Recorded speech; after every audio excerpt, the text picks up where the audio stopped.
우리 민족은 옛부터 효를 매우 강조했고 또 가장 중요한 덕목으로 여기기도 했습니다.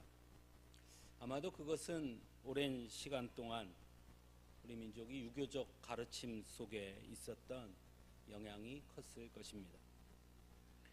우리가 잘 아는 것처럼 성경 역시도 기독교도 효를 매우 중요하게 여기고 강조하고 있습니다.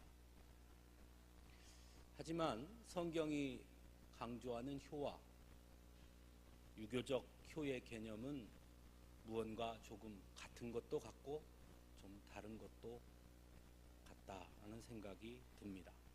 여러분은 어떻게 생각하십니까? 같다고 생각하십니까? 아니면 좀 다르다고 생각하십니까? 출애굽은 애굽의 종으로 살던 이스라엘 백성들에게 이제는 너희가 애굽의 종이 아니라 하나님의 백성으로 살게 되었다라는 것을 선포하는 그런 사건이었습니다.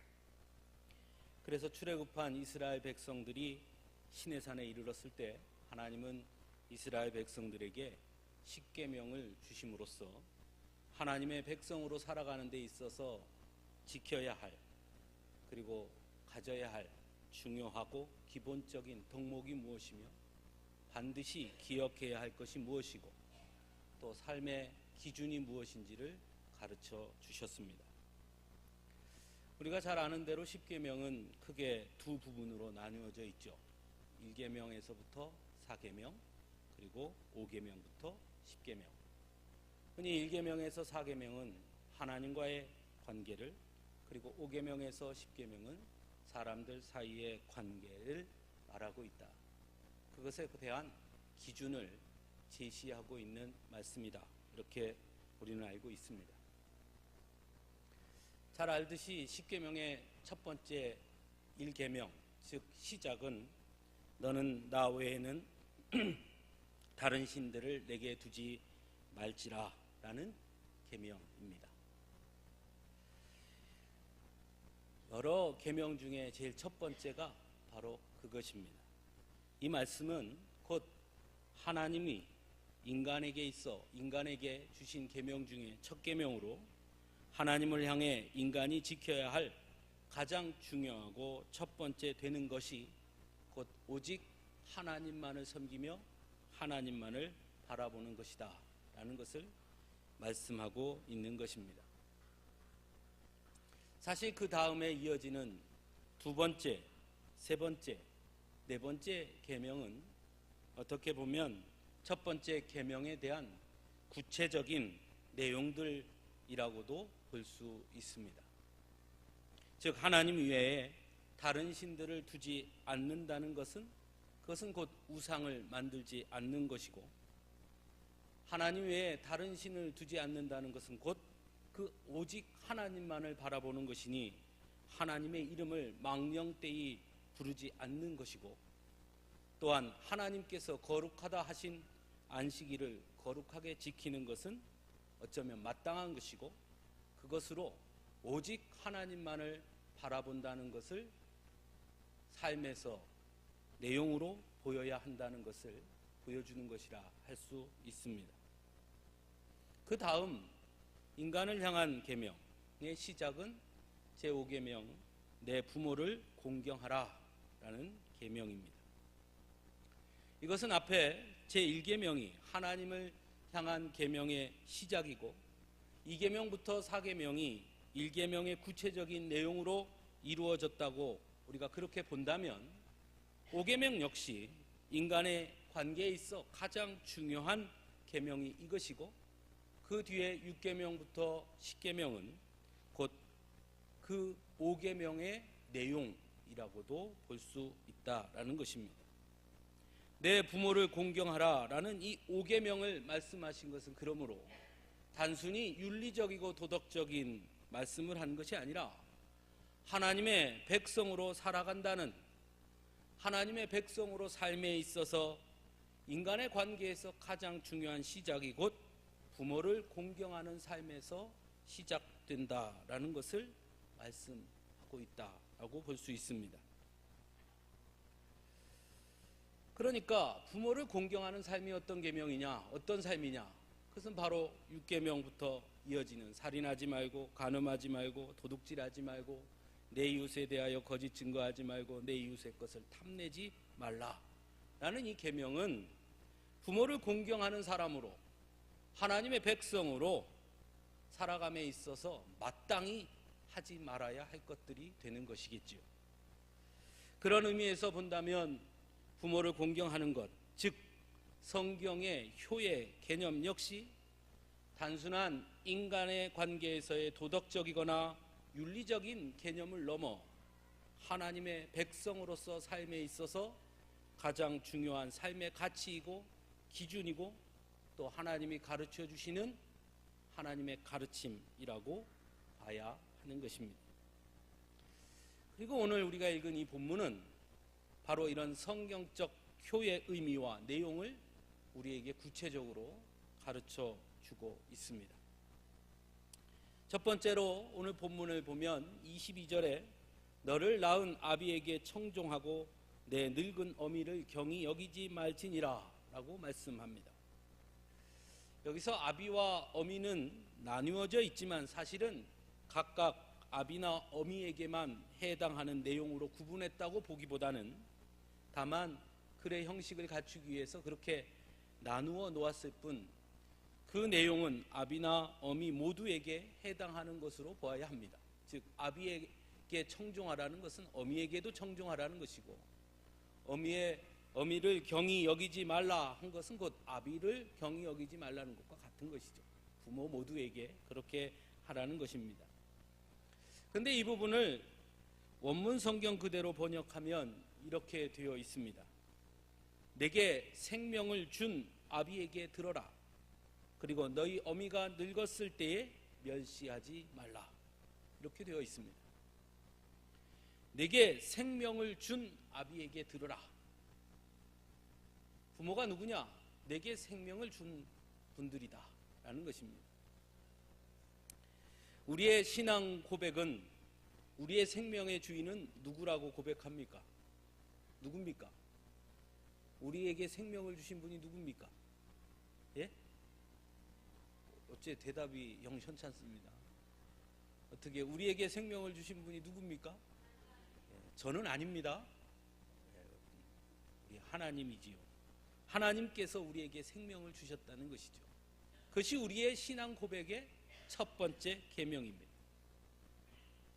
그러므로 내게 생명을 준 아비에게 청종하라 하는 말씀은 곧 우리에게 생명을 주신 하나님께서 내 부모를 통해 말씀하시니 그 말을 들으라 라는 말씀입니다. 부모에게 순종하는 것은 그러므로 곧 하나님의 음성에 귀를 기울이는 것과 같다라는 것입니다. 구약 성경에 보면 실제로 그런 모습들이 많이 드러납니다.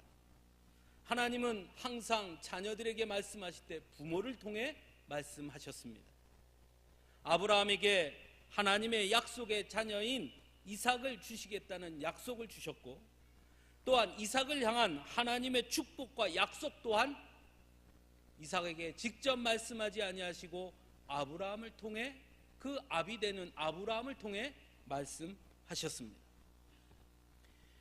야곱에 대한 하나님의 계획 역시 그의 아버지 이삭을 통해 주셨으며 어머니 리브가를 통해 이삭을 삼촌 라반의 집으로 가도록 이끄시기도 했습니다.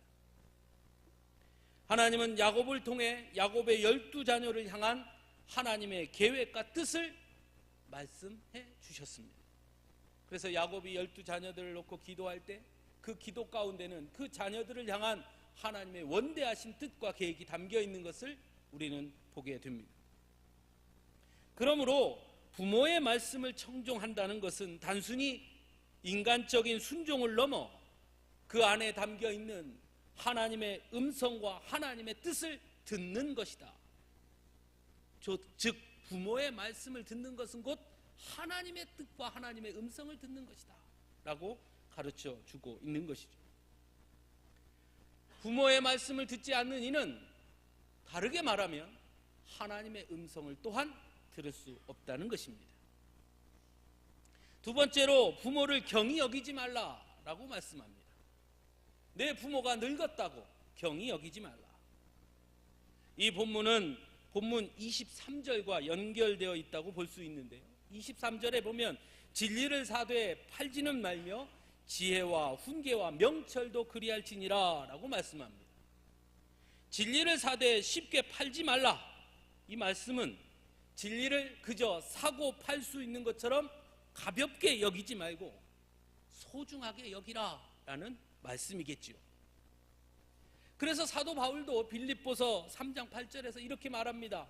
내 주 그리스도 예수를 아는 지식이 가장 고상함으로 예전에 유익하게 여기던 모든 것을 이제는 배설물로 여긴다.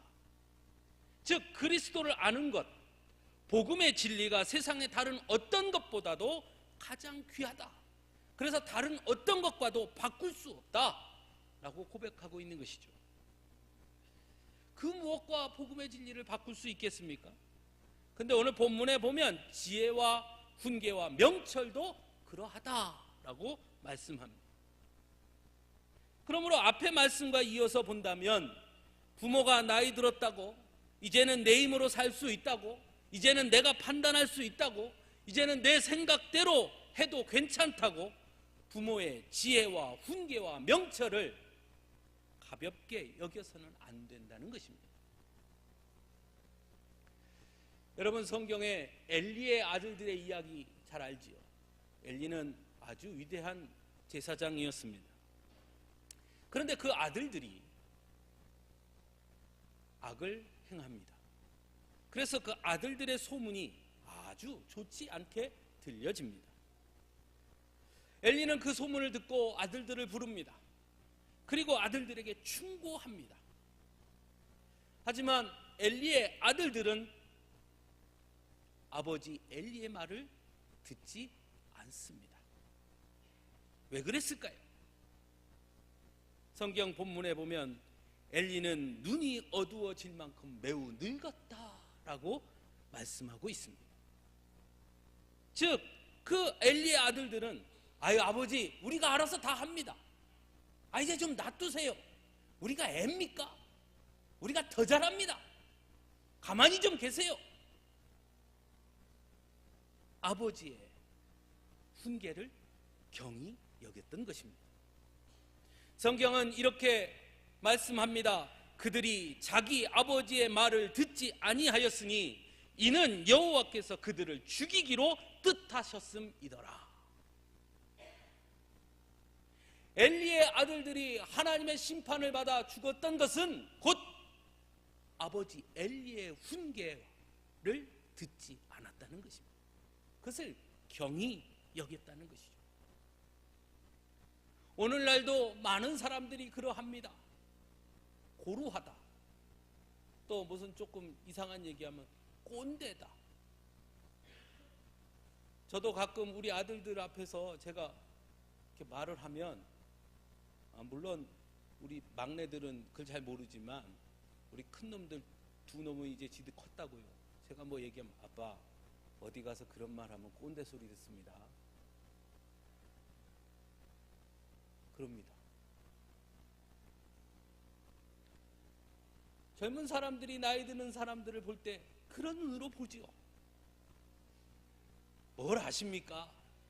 엄마 아빠 살던 세상하고는 완전히 다른 세상입니다. 뭘 아십니까? 경히 여기는 것이죠. 근데 오늘 성경은 우리에게 말합니다. 내 부모의 훈계와 지혜와 명철을 가볍게 여기지 마라. 세 번째로 오늘 본문에서 진정한 효는 부모를 즐겁게 하는 것이다 라고 말씀합니다. 맞지요? 가장 큰 효는 부모를 즐겁게 하는 것입니다. 그러면 어떻게 부모를 즐겁게 할 수 있을까요? 성경이 우리에게 가르쳐주는 부모를 즐겁게 하기 위해 우리가 해야 할 것은 무엇입니까? 오늘 본문 24절입니다. 의인의 아비는 크게 즐거울 것이요 의인의 아비는 크게 즐거울 것이요. 즉 우리가 의인이 될 때 우리의 부모가 즐거워한다는 것입니다. 그런데 여기서 문제가 있죠. 성경에는 의인은 없나니 하나도 없다고 했습니다. 그러면 의인의 아비가, 의인의 부모가 즐겁다고 했는데 의인은 없나니 하나도 없으니 어떻게 부모를 즐거워하게 할 수 있을까요? 그런데 성경에 또 이런 말씀도 있습니다. 오직 의인은 믿음으로 말미암아 살리라. 의인이 누구냐? 믿음으로 사는 자가 의인인 줄로 믿습니다. 성경이 우리에게 가르쳐주는 의인은 바로 믿음으로 사는 자입니다. 즉 믿음으로 사는 자가 부모를 즐겁게 하는 것이다. 효란, 부모를 즐겁게 하는 것인데 그것은 곧 내가 믿음의 사람으로 사는 것이 곧 부모를 즐겁게 하는 것이다. 왜 그럴까요? 믿음으로 산다는 것은 하나님의 말씀대로 사는 것이기 때문이죠. 날마다 하나님 앞에 자신을 내려놓고 겸손하게 하나님의 뜻을 구하는 것이 곧 믿음으로 사는 것입니다. 그런 사람은 결코 타락하지 않을 것입니다. 남을 속이지도 않을 것입니다. 거짓을 구하지도 않을 것입니다. 세상의 헛된 것을 쫓아가지도 않을 것입니다. 언제나 하나님 앞에서 거룩한 삶을 살려고 애쓰는 사람입니다. 그런 삶을 사는 자녀를 보는 부모가 어찌 즐겁지 않겠습니까? 또한 부모를 즐겁게 하려면 지혜로운 자녀가 되어야 한다라고도 말씀합니다. 24절 후반부에 보면 지혜로운 자식을 낳은 자는 그로 말미암아 즐거울 것이니라 라고 말씀합니다. 성경에 직접 나와 있지는 않지만요, 여러분 그런 생각 해보셨습니까? 예수님은 효자였을까? 아니었을까? 여러분 어떻게 생각하세요? 예수님은 효자였습니까? 불효자였습니까? 예? 한 번도 생각 안 해보셨어요? 저도 한 번도 그 생각을 잘 안 해봤던 것 같아요. 그런데 제가 이 말씀을 준비하면서 와, 예수님은 효자였다 깨달았습니다. 누가복음 2장 52절에 이런 말씀이 있습니다. 예수는 지혜와 키가 자라가며 하나님과 사람에게 더욱 사랑스러워 가시더라. 지혜 있는 자는 그 부모를 즐겁게 하는 것입니다. 그러니 예수님은 지혜로 자라셨으니 그 부모를 즐겁게 했을 것입니다. 그러니 예수님이야말로 진짜 참 효자인 것이죠. 지혜로운 자녀는 부모를 즐겁게 합니다. 그렇다면 지혜로운 자녀가 되기 위해 우리는 어떻게 해야 할까요? 라는 질문이 우리 앞에 서게 되죠. 과연 성경에서 말하는 지혜란 무엇인가? 잠언 9장 10절에 이렇게 말씀합니다. 여호와를 경외하는 것이 지혜의 근본이요 거룩하신 자를 아는 것이 명철이니라. 지혜로운 자가 부모를 즐겁게 하는데 그 지혜는 곧 하나님을 경외하는 것으로부터 시작된다 하는 것입니다. 하나님을 경외한다는 것은 그렇다면 무엇일까요? 하나님을 두려워하는 것이죠. 즉 항상 하나님 앞에 내가 서 있다는 마음으로 살아가는 것입니다. 어디에 있든 내가 무엇을 하든 하나님이 언제나 나를 보고 계시고 언제나 나와 함께 하신다는 것을 항상 잊지 않고 사는 것, 그것이 하나님을 경외하는 삶입니다. 여러분, 그런 사람이 어긋날 수 있겠습니까? 그런 사람이 쉽게 낙심하고 좌절하고 포기할 수 있겠습니까? 그런 사람이 자신의 마음대로 살 수 있겠습니까? 그런 사람이 남의 것을 훔칠 수 있겠습니까? 탐할 수 있겠습니까? 그런 사람이 거짓된 삶을 살 수 있겠습니까? 언제나 하나님이 나를 보고 계신다, 그것을 기억하며 사는 사람은 오히려 겸손하게 주의 행하심을 바라보고 주의 뜻을 구하게 되지 않겠습니까? 그런 자를 지혜 있는 자라 하는 것입니다. 그리고 그런 지혜 있는 자를 자의 부모가 즐거워한다라고 말씀합니다. 사랑하는 성도 여러분, 우리는 모두 믿음의 사람들입니다. 하나님의 백성들이죠.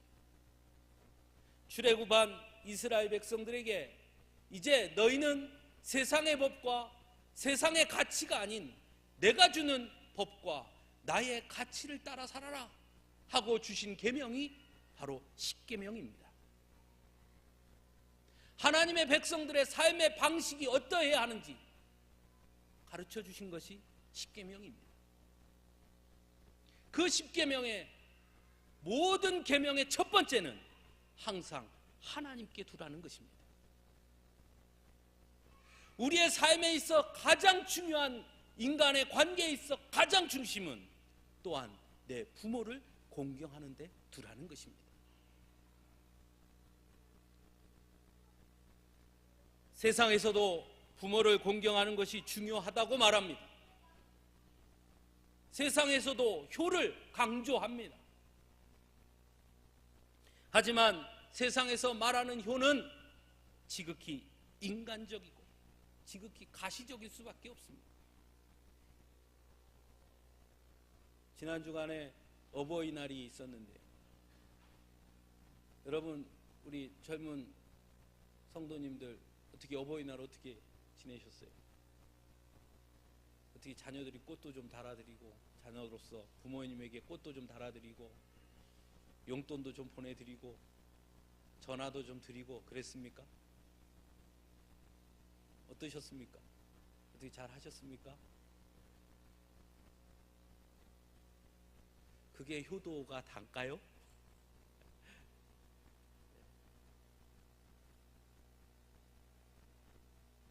세상에 말하는 효는 성공지향적이고 물질지향적입니다.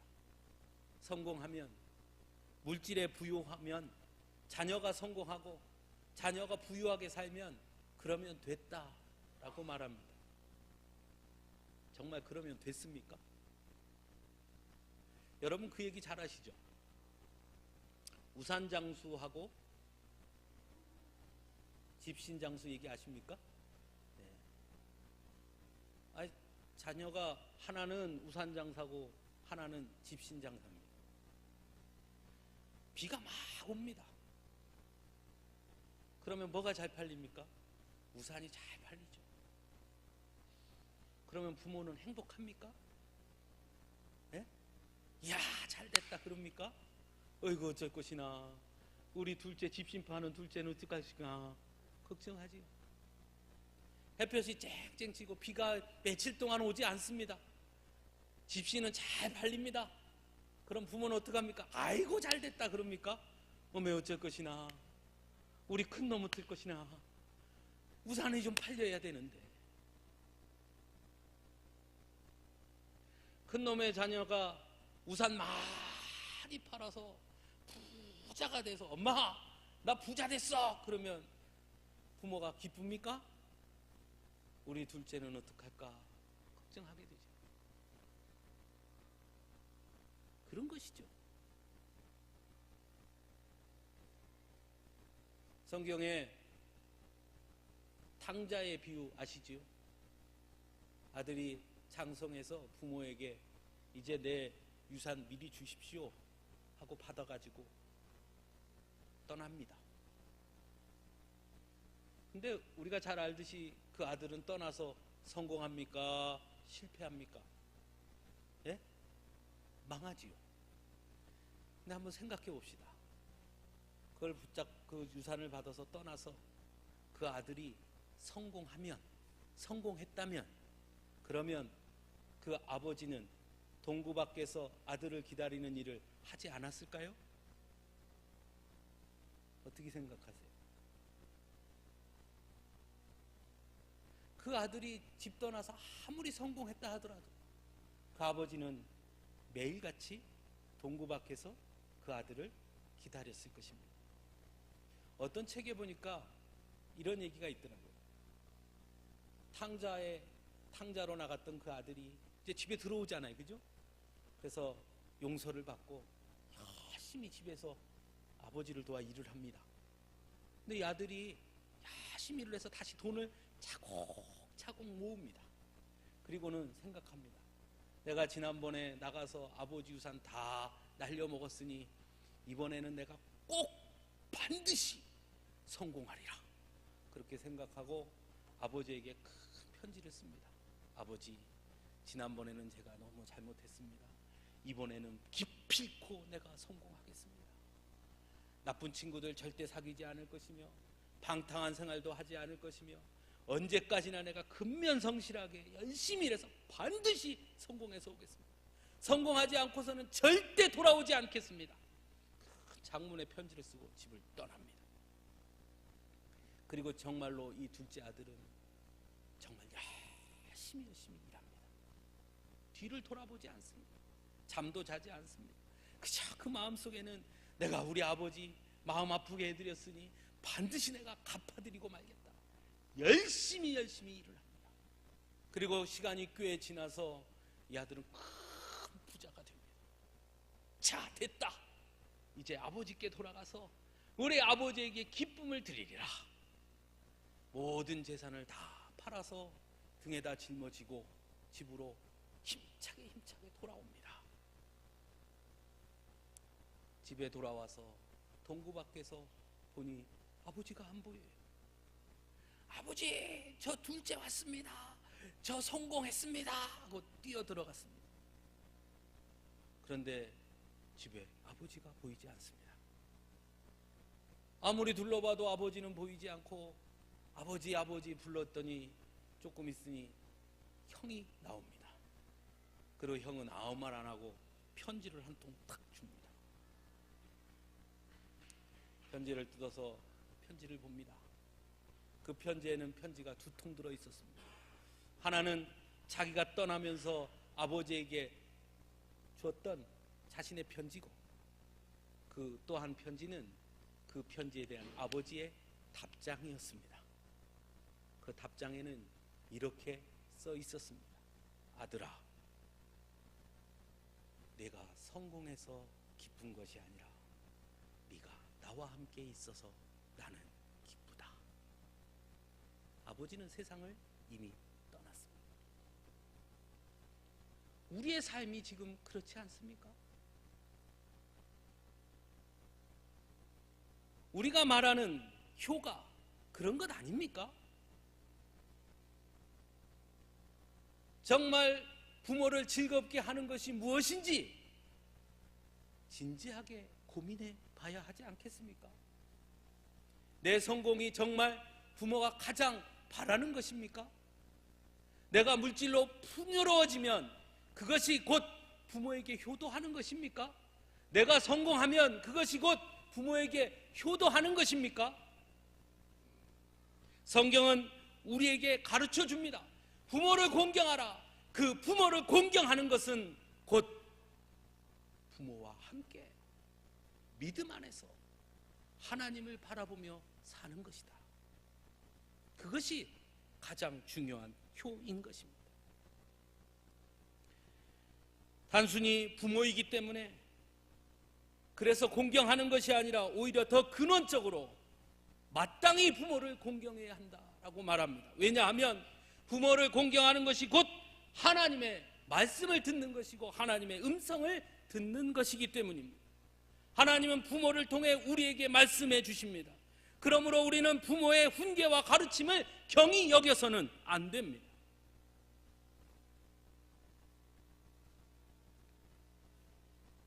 근데 저도 잘 안 됩니다. 저도 지난 주간에 어버이날이어서 부모님 찾아뵀는데요. 갈 때는 그런 마음으로 안 가는데요. 가서 이렇게 앉아서 얘기하다 보면 저도 모르게 막 짜증을 부려요. 저 부모님은 오랜만에 자식이 왔으니까 이런 얘기 저런 얘기 그냥 자꾸 하고 싶어 하시는데, 아니 저는 그냥 여기서 운전해서 올라가면 피곤하고 그러니까 아이고 몰라요. 괜찮 잘 살아요. 야, 교회는 좀 어떠냐? 아이 걔네 잘 돼요. 자, 걱정하지 마. 네. 사랑하는 성도 여러분, 진정한 효는 그 부모를 통해 하나님이 말씀하신다는 것을 잊지 않는 것입니다. 그렇다면 어찌 부모의 말을 우리가 경히 여길 수 있겠습니까? 그 음성이 하나님의 음성이라면 우리가 어찌 퉁명스럽게 말할 수 있겠습니까? 겸손하게 부모의 말을 청종하고 경히 여기지 말고 우리가 스스로 먼저 하나님 앞에 바른 모습으로 믿음으로 설 때 우리의 부모는 우리를 보고 즐거워하고 기뻐하게 될 것입니다. 또한 부모된 우리 역시 자녀들에게 그것을 가르쳐야 합니다. 성공만 하면 된다. 부유해지면 된다. 너 잘 살면 된다. 세상에서 꿀리지 않고 살면 된다. 아닙니다. 사랑하는 자녀들아, 하나님의 말씀을 듣고 살아라. 믿음으로 살아라. 하나님을 바라보고 살아라. 그것이 가장 중요한 것이다. 세상의 성공, 눈에 보이는 성공이 아니다. 그것보다 더 중요한 것이 하나님을 바라보는 것이다. 믿음의 유산을 남겨주기보다 물질적이고 가시적인 세상의 성공만을 가르친 결과 결국 오늘 우리의 사회가 이렇게 병들고 말지 않았습니까? 결과 만능주의에 빠져서 성공만 하면, 성공을 위해서라면 죄의식조차 없이 행동하는 모습들을 우리는 뉴스를 통해 수없이 보고 있지 않습니까? 그들도 모두 다 누군가의 자녀들이고 그들도 모두 다 누군가의 부모들입니다. 왜 그렇게 됐습니까? 성공, 물질, 부유함, 그것만 있으면 그것이 곧 효고, 그것이 곧 인생의 최고의 목표고, 그것이 곧 잘 사는 것이라고 그렇게 배웠고 그렇게 보기 때문에 그런 것 아니겠습니까? 우리는 믿음의 사람들입니다. 세상 사람들은 자신의 자녀들을 그렇게 가르친다 할지라도 적어도 믿음의 자녀들인 우리들은, 하나님의 백성인 우리들은 우리의 자녀들에게 아니다! 믿음으로 사는 것이, 그것이 가장 중요합니다. 나는 내가 비록 세상적으로 성공하지 못했더라도, 비록 내가 물질의 부유함은 없다 할지라도 내가 하나님을 바라보고 살면 그것이 가장 큰 효다. 그렇게 말할 수 있어야 하지 않겠습니까? 그것을 가르쳐야 하지 않겠습니까? 우리 또한 그렇게 살아야 하지 않겠습니까? 이제라도 분명하게 알아야 합니다. 성경이 우리에게 가르쳐주는 효의 본질이 무엇인지, 우리가 우리 자녀들에게 가장 중요하게 가르쳐야 하는 것이 무엇인지 분명히 알아야 합니다. 믿음 안에서 바로 서는 것, 그것이 가장 큰 효의 시작이고 그것을 가르치는 것이 자녀 교육의 가장 중요한 시작이라는 것을 잊지 않게 되기를 간절히 바랍니다. 함께 기도하겠습니다.